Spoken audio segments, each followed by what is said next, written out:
Internet pack বা minute pack হোক বা এসএমএস প্যাক হোক অনেকেই কিনতে বোঝেন না। এটা ভিডিওটা দেখুন এবং আপনি কিন্তু একবার শিখে রাখলে আপনি ওইখান থেকে কম মূল্যে ইন্টারনেট, মিনিট বা এসএমএস কিনতে পারবেন। যারা চ্যানেল থেকে দেখছেন ভিডিওটি অবশ্যই চ্যানেলটি সাবস্ক্রাইব করে প্লে স্টোরে আমরা বিএল লিখে অর্থাৎ বাংলা লিঙ্ক অ্যাপ, এই যে বাংলা লিঙ্ক অ্যাপটা আমরা ইনস্টল করবো।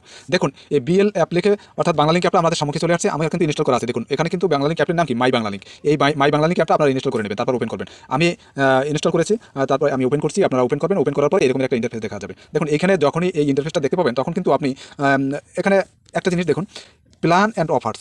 এইখানে দেখুন প্ল্যান অ্যান্ড অফার্স, এই অপশনটার একটু অ্যারো চিহ্ন আছে, এই যে অ্যারো চিহ্ন আছে এখানে ট্যাপ করুন। এখানে ট্যাপ করুন।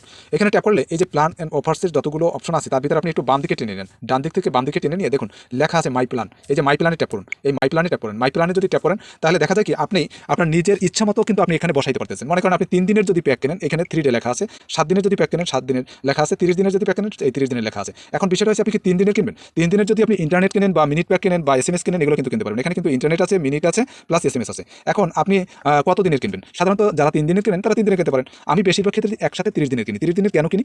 30 দিনের কিনলে আমার খরচটা কম পড়ে। আমরা 3 দিনে বা 7 দিনে কিনলে কিন্তু আমাদের টোটাল এভারেজে 1 মাসে যে টাকা খরচ আসে তাতে কিন্তু বাংলালিংক অ্যাপ অর্থাৎ বাংলালিংক কোম্পানি যে আমাদের গ্রাহকদের সুবিধার জন্য দিচ্ছে যে আপনার ইচ্ছা মাফিক আপনি বসাইয়া নেন। মনে করেন 7 দিনের হোক বা 3 দিনের হোক বা 30 দিনের হোক, বসানোর পরে আপনি কত জিবি ইন্টারনেট কিনতে চান সেটা এখানে আপনি বসাই দেন। তারপরে কত মিনিট আপনি এর পাশাপাশি একসাথে নিতে চান সেটা বসাই দেন। আর এসএমএস কত এসএমএস আপনি নিতে চান সেটা এখানে বসাই দেন। তারপর নিচের দিকে কিন্তু আপনার এখানে দেখা যাবে যে মোট কত টাকা আসবে। মনে করেন আমি শুধু ইন্টারনেট 20 জিবি আর 200 মিনিট নেব, এক্ষেত্রে আমার 500 টাকা আসছে। এখন আমি কিনবো কিভাবে? সামনের দিকে দেখুন কন্টিনিউ লেখা আছে, এই কন্টিনিউতে আমি ট্যাপ করব।